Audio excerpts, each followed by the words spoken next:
Hello everyone, তো চলো দেখো আজকে রান্না করতে চলে এসেছি। আজকে রান্না করব আমি এই যে দেখতে পাচ্ছ, এটা কি মাছ বলো তো? এটা আমুদি মাছ। আমুদি মাছে ঝাল রান্না করব। তো কড়াইতে তেল দিয়ে দিয়েছি দেখতে পাচ্ছ। এবার এর মধ্যে আমি দিয়ে দেব কালো জিরে সম্বার।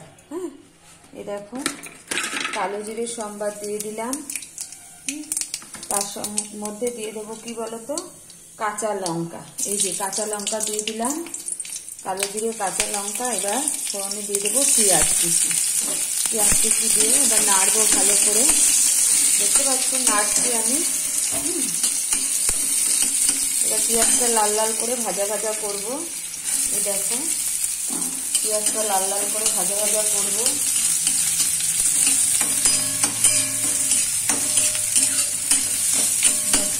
মাছটা ভাজা হয়েছে দেখতে পাচ্ছ।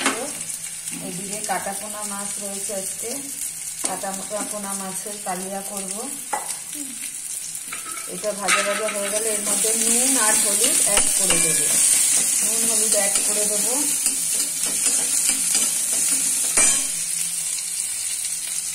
এই যে নুন দিয়ে দিলাম একটু।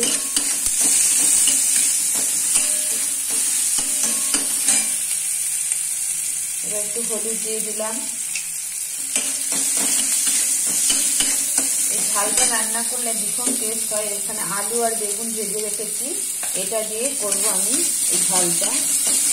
এবার এর মধ্যে টমেটো অ্যাড করে দেব। এই যে টমেটো অ্যাড করে দিচ্ছি এর মধ্যে, দেখো।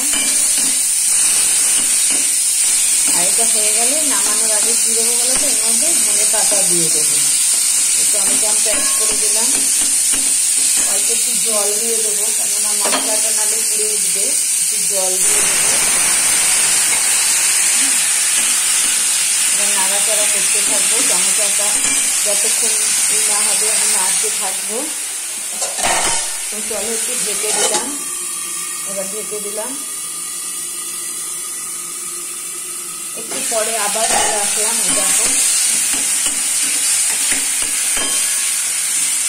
নাড়ানাড়ি করছি।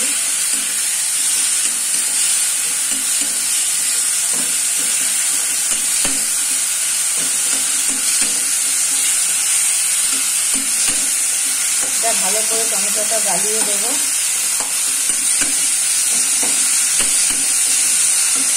ভাজা ভাজা হয়ে গেলে তেল ছেড়ে আসলে তারপরে এর মধ্যে একটু জল অ্যাড করে দেবো। তার মধ্যে এই বেগুন আলু ভাজাটা দিয়ে দেবো।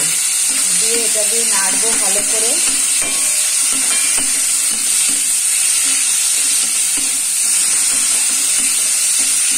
দেখতে পাচ্ছ তোমরা আমি নাড়ছি যে। এবার নেড়ে নিয়ে কষা হয়ে গেলে এবার জল দিয়ে দেবো এর মধ্যে।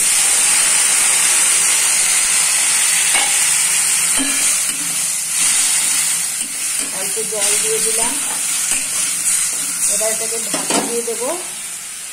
ঢাকা দিয়ে দিলাম, 2 মিনিট ফুটবে। তারপরে যে মাছটা আছে না, এই মাছটা দিয়ে একটু ধনে পাতা দিয়ে, এই যে ধনে পাতা নামানোর আগে ধনে পাতা দিয়ে নামিয়ে নেবো। তো ওকে, বাই।